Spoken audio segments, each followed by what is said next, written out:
we've seen this for many, many years in the areas of responding and building resilience to disasters, now, and to climate change as well, to really anything. And the COVID-19 pandemic demonstrated once again how quickly and effectively grassroots women, Indigenous communities, people on the ground mobilized very quickly and effectively to reach people, based on the knowledge and expertise they have on their lived experience. So they mobilized around community kitchens, around personal protective equipment, sanitation, all of these things, and it's done effectively.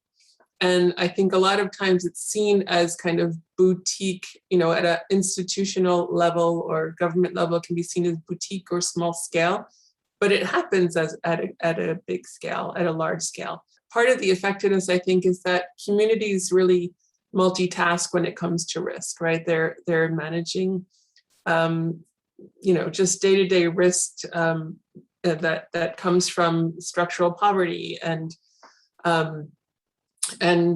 natural hazards and climate change and crime and violence and everything. They manage quite a lot, and they're very effective resilience builders and risk managers. They know also what it takes to effect change. So that needs to be, for institutions like ours and for governments, that needs to be recognized and built into policies.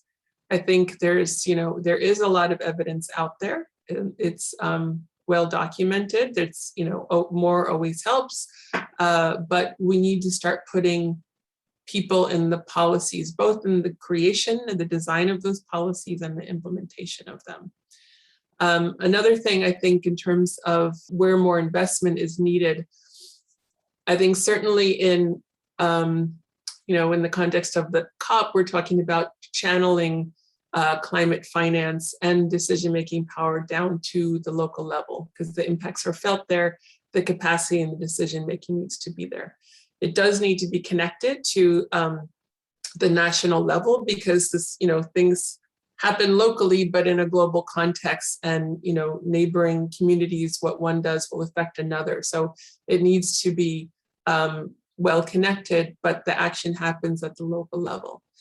And for that to happen, it's not only channeling the financing and decision-making power, but capacity needs to be built there as well for local governments to strengthen their capacity to work effectively with their citizens around understanding how the climate is changing and identifying solutions and investing those solutions based on local priorities and needs, because that's how they will be owned and that's how they will be sustainable. I can give you an example in Kenya, where we've been collaborating with the government of Kenya and the governments of Denmark and Sweden and other partners around a model of devolved climate finance that's being globally launched at COP26. And it's a model that channels the funding to the local level, but also provides support to county governments and local governments to work with communities around identifying these priorities in partnership with communities.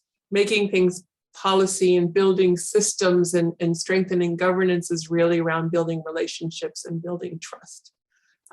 So we really, it's not just about the investments themselves, it's also about the systems and the processes. The initiative in Kenya started off as pilots. We added 4 more counties. So there were pilots in a handful of counties, and that generated, when you see the effectiveness, it generated demand. We started sharing, we supported just peer-to-peer learning across counties to share the information, and it grew, the demand for that approach grew. And the National Treasury saw the value of it as well. For governments, it's once they see the effectiveness of these approaches, it's around delivery, because it helps them deliver services and capacities to the local level. Again, it's about collaboration and relationships and partnerships and systems.